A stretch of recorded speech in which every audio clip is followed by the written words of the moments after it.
浩瀚太平洋，海军双航母编队拉开阵势，开展远海实战化训练。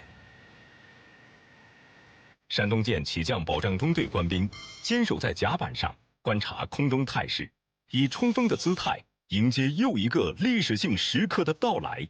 第 N 个破1000架次舰载战斗机成功着舰。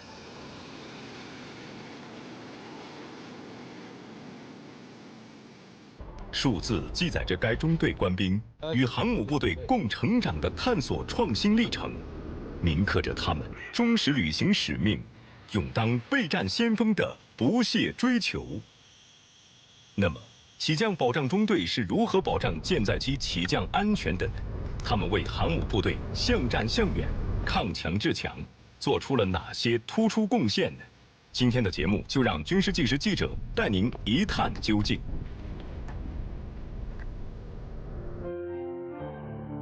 山东舰是我国首艘独立设计建造的航空母舰，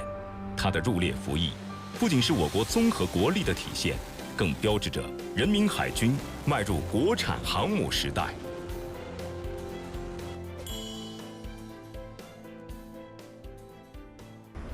山东舰可真大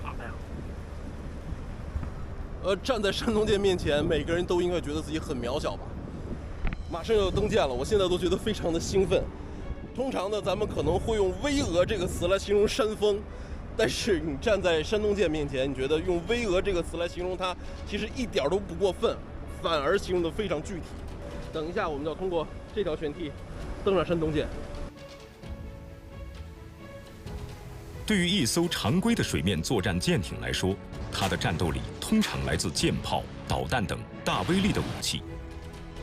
而对于一艘航空母舰来说，舰载机就是它无与伦比的杀手锏。作为各型舰载机的起降平台，宽阔的飞行甲板是航空母舰最典型的外形特征。刚才我也不知道自己爬了多少层，但是现在我可以很开心的告诉大家，我们现在已经来到了我们山东舰的飞行甲板。第一眼看上去就会觉得这真平啊，真大呀，真长啊，感觉特别像站在一个跨海大桥或者是那种高速公路上的感觉一样。在一个甲板的最宽处，我觉得并行10来辆小轿车应该是没有什么问题的。那么，如果是在航行过程中，我们的舰载机就是从这里完成滑跃起飞的，想想都会让人觉得非常的激动。那么，我们的舰载战斗机是如何在甲板上完成起飞，同时它最后又如何降落在甲板上呢？准备位 C3 起飞位，放飞歼15飞机。准备位 C3 起飞位，放飞歼15飞机。山东舰上配备数量最多的飞机，就是大名鼎鼎的歼15飞鲨舰载战斗机。飞鲨每一次让人血脉奋张的腾空而起，都离不开全舰各站位官兵日复一日的坚守付出。这些官兵虽为轻驾战鹰乘风翱翔，却用自己的双手托举着一批批舰载机飞行员逐梦海天。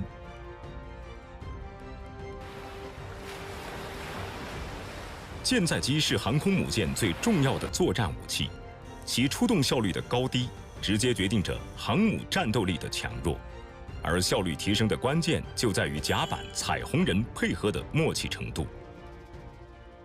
穿着五颜六色的衣服的人被称为甲板彩虹人，不同颜色的衣服有不同的含义。你像我穿着蓝色衣服的代表调运，红色衣服的代表弹药，绿色衣服的代表起降。不同颜色的区分主要是为了更好的完成航空保障。每一种衣服都代表着不同的岗位和职责，舰载战斗机安全起降的关键技术就掌握在这些绿衣服的官兵手中。起降保障中队的主要使命就是保障舰载机在母舰上安全的起飞和着舰。通过这个舰载机的出动和回收，舰载机通过作战提升航母的这个战斗能力。舰载机在舰上放飞前，还有它这个回舰的第一时刻，是由我们来保障，然后我们和他们是相当于是最近距离的一个接触。在起降保障中队放飞战鹰、回收战鹰，战鹰的起降安全都在他们手中，所以这群绿衣服被形象地称为木鹰人。当舰载机滑行到起飞位置附近，起飞专业的官兵就开始工作了。在这个舰载机滑入到这个起飞位的时候，在1米线停住，然后会根据起飞助理的手势升起自动挡板。这个装置主要的作用就是挡住舰载机的后主轮在舰载机前加力的状态下获取起飞前的加速度。这个位置就是相当蓄速的。这个止动效果如果不好的话，它就可能会造成这个飞机出现事故的这种情况，就可能会加速度不够，是吗？对，加速度不够，它有可能就是不能正常起飞。在制动挡板的阻挡下，飞行员会把战机的发动机调整至加力状态，以便在放飞前积攒更大的加速度。此时，战机发动机会满负荷运转，这是放飞前最关键也是最危险的阶段。负责放飞战机的起飞助理必须仔细判断舰载机的状态。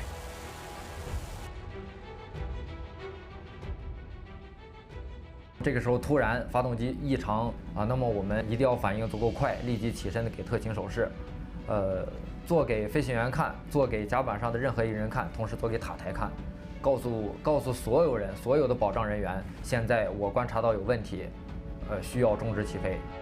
起飞助理身穿绿色工作服和黄色马甲，只要他们确认战机发动机状态正常，就会做出帅气的起飞手势，制动挡板会立即放下，战机也将顺势升空，安全起飞。但如果判断失误，后果则难以想象。我必须要在这种压力之中，确保我自己完完全全的集中精力，确保我自己完完全全的，就是大脑特别清晰的去做这件事情，我才能把它做到稳和快，不出问题，因为没有小问题。就在起飞助理指挥战机完成起飞的同时，后续起飞的战机也已经滑行至一块巨大的挡板后方。这块挡板叫做偏流板，它对于保护甲板人员和实现战机的连续放飞有着重要的作用。这个板子的主要作用是起到一个热传递的一个作用，因为舰载机尾喷的这个温度比较高，喷出来尾焰它必须得向上和向外这个偏流，要实现舰载机的这个连续放飞，那么我们在这架飞机在起飞位待命的时候，另外一架飞机就必须在这个偏流板的后部待命。如果没有偏流板的话，那我们就无法实现这个连续放飞。挡板设计到位，偏流板设计到位的时候，偏流板上升，起飞的操作员会给一个好的。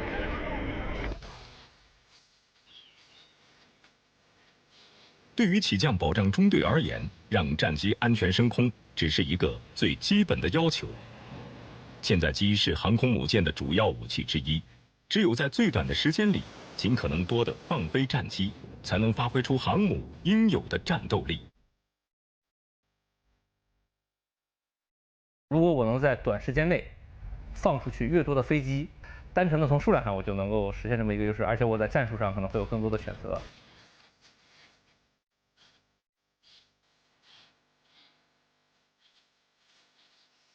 舰载机出动效率是航母核心战斗力的关键点。要想实现舰载机的连续放飞，起降保障中队的官兵抠细节、省时间，飞机早1秒出动，就早1秒抢占先机，多1分留空时间，就多1分战争胜算。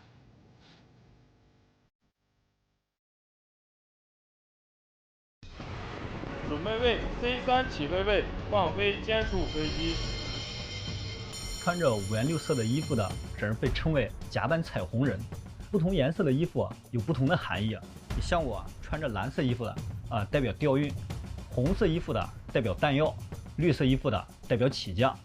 不同颜色的区分，主要是为了更好的完成航空保障。前航保障中队的主要使命就是保障舰载机在母舰上安全的起飞和着舰。飞机从我眼跟前飞过去，就好像是我在推着它走一样。脱鹰人这个比喻在那一刻具象化了。可以把舰载机比喻成鹰嘛，他们就是属于是放鹰人，然后我们就属于就是说把鹰再给收回来。当他们因为使命和凝聚力被攒成一股绳的时候，他们就会爆发出非常惊人的强度以及韧性。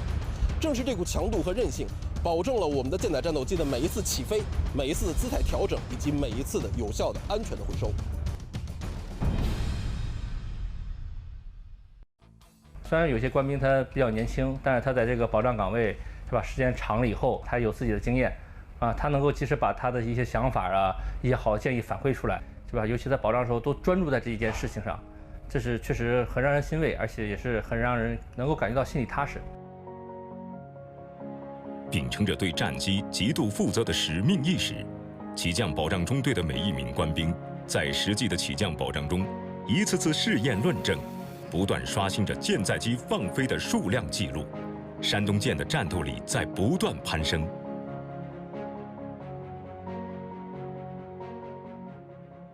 甲板在高频震动，然后内脏也好像在一起震动一样，然后飞机从我眼跟前飞过去，就好像是我在推着它走一样。拖鹰人这个比喻，在那一刻具象化了，我真真切切地感受到我在托举它。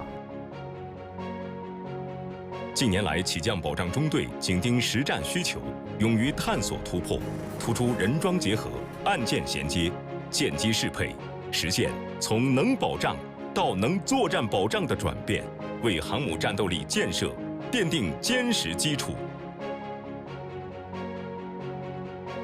如今，在起降保障中队官兵的不断努力下，一架架战鹰快速安全地奔赴战场。接下来，如何让凯旋的战机平安着舰呢？军事纪实记者很快有了新发现。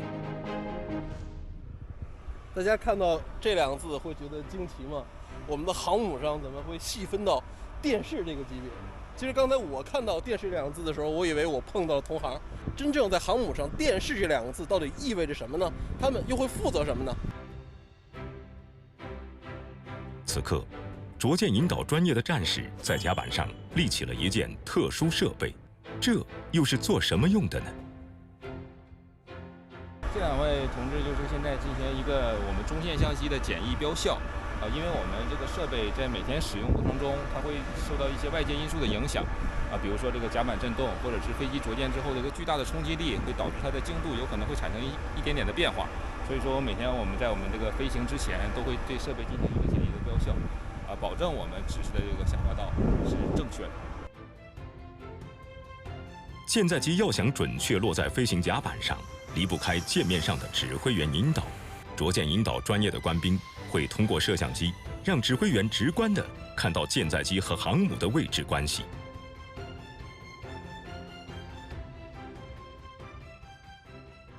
那个相机在哪？这个相机在前面。在这条标线上，大家能看到一个亮着的点，这些亮着的点呢，就都是标示跑道的位置的灯了，给飞行员看的。那么大家可以看到，在跑道接近镜头的位置，有两个点，有两个灯光点是没亮的。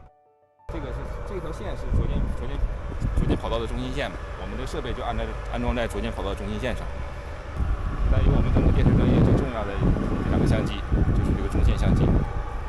这里边看着有点白的，这个就是中线相机了。对，它是上面有一个保护玻璃，它就是安装在着舰跑道上，因为它对准的就是下滑道，而且它的位置不能，它是一个就相当于固定的一个相机，然后它只能是安装在这个位置上之后，才能对准空中的这个整个下滑道。这个摄像机拍摄到的画面，可以让指挥员直接用于引导舰载机着舰。它那个电视监视啊，它有个中线视频，它是给这个飞行指挥员的，它也要准确。飞行指挥员是通过它来判断空中飞机是否偏差、高低是否合适，然后反馈给飞行员，然后进行这个微调。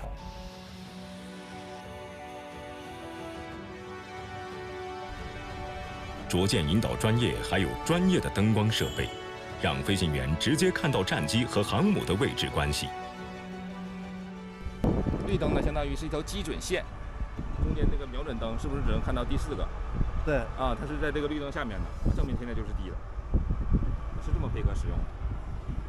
那如果说位置好呢？位置好是什么呀？位置好，你看我们一点点往前走，我们能看到这个位置，这个灯的高度就是越来越高。哦，灯的位置其实一直都没变，对，只是因为看的人的位置在变，对，所以能看出来我的位置在越来越好。是的，现在就差不多快是一条直线了。对，因为是飞机找我们的下滑道，不是我们去找飞机。哦，同样，现在我们离灯光这么近的时候，就已经看不见有什么了。对，因为它这个有发散的角度，我们应该在它的角度之外。在正前方其实是看得最清楚的。但这个时候我们能看到中间橙色的灯在亮。对，你看刚才我们从那边走过来的时候，你看到是红色的灯，它一直在闪烁，证明它是太低了。这个的确是让我觉得的确是出人意料。我原本以为我们的飞机会通过它相对应的位置，我们的官兵会给出不同颜色灯光信号，但是其实完全不是，都是靠我们飞行员在不同的高度上所看到的灯光是不一样的。也就是说，它是一个完全自主的一个系统，它自己的这个变化就可以让飞行员知道自己处于一个什么样的状态。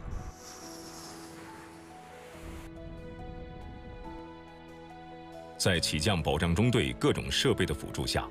无论是飞行员还是着舰指挥员，都有各自的途径，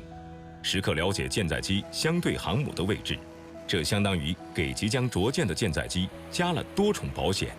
确保着舰万无一失。事故，它都是有概率发生的。然后我们人为干预，就是为了让这个事故发生的概率降低啊。所以对于我们大多数人员而言，可能度过了前面的一个这种新手期啊、熟悉期之后，啊，大家的心态就是我干的这个时间越长，保障的架次越多，我可能会更加的小心谨慎。此刻，起降保障中队还有最后一项任务，那就是在短距离内，如何让高速飞行的舰载机停下来。这就要发挥阻拦索的作用了。大家可以看到，在我的脚下就是一根一根的钢索了。这个钢索呢，就是大名鼎鼎的阻拦索了。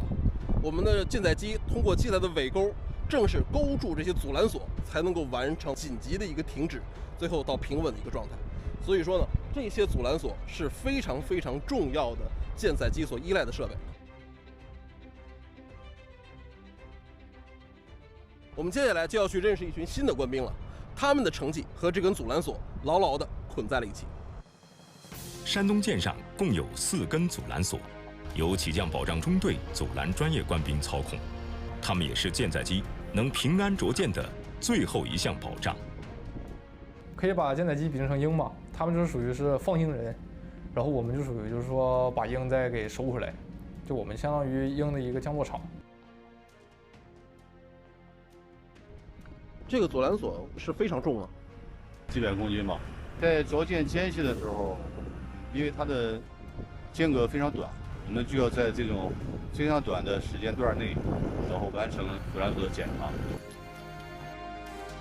舰载机重量大，着舰速度快，要想让它停下来，阻拦索必须能够吸收巨大的冲击力。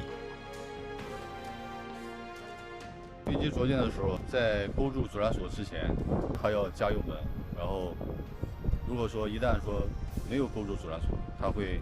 继续加油门，可以离开母舰。如果说一旦发生断裂，会对周边的人造成很大的伤害。在舰载机着舰过程中，哪怕阻拦索出现一点点瑕疵，阻拦专业的官兵们都必须立即更换。原来有一句话，就是我们每个人都要这个牢记的，就是安全是航母事业的生命线，啊，就是如果安全我们这关把不好的话，你这个再快其实都是没有意义的。保障安全的前提下，然后我们也会尽力的去追求这个快速，就是我们所有的这些优化都是要保证它的绝对安全，要不然的话宁愿不去抢这1秒2秒。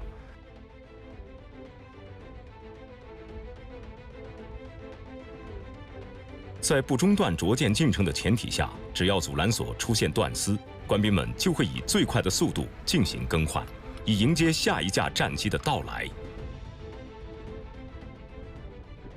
我关注最多的就是更换的时间。如果说哪个地方某一个环节有一些停顿或者卡滞，我会重点去关注，原因是什么？说白一点，就是能让舰载机更快的着舰，更多的着舰，这也是我们工作的目的。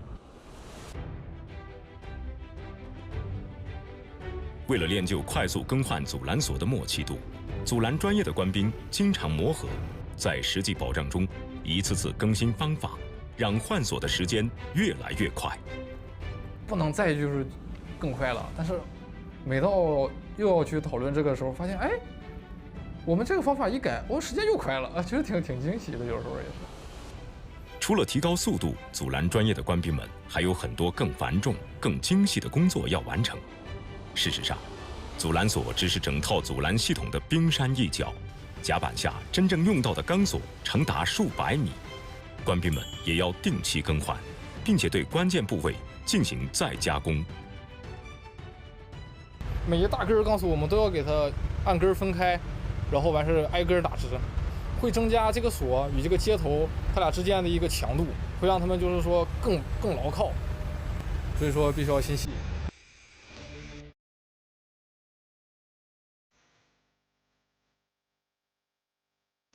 甲板放飞强军梦，刀尖伴舞谋打赢。近年来，起降保障中队被上级评为奋斗新时代先进党支部、四铁先进单位、军事训练转型先进单位，荣立2等功、3等功各1次，2人次荣立个人2等功，17人次荣立个人3等功。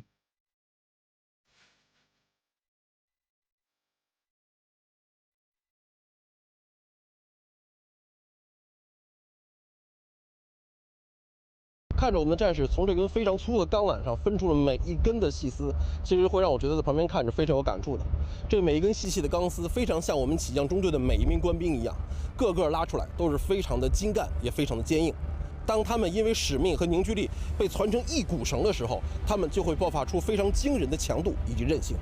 正是这股强度和韧性，保证了我们的舰载战斗机的每一次起飞、每一次的姿态调整，以及每一次的有效的安全的回收。可以说，他们管自己叫做牧营人，是名副其实，实至名归。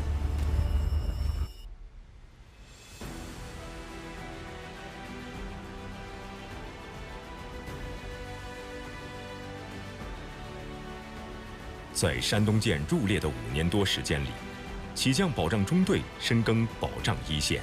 极致创新攻关，保障舰载机安全起降，实现战机出动率增长，不断突破中国航母战斗力指标的新纪录。此刻，这些牧鹰人正托举着战鹰，飞向更远的深蓝。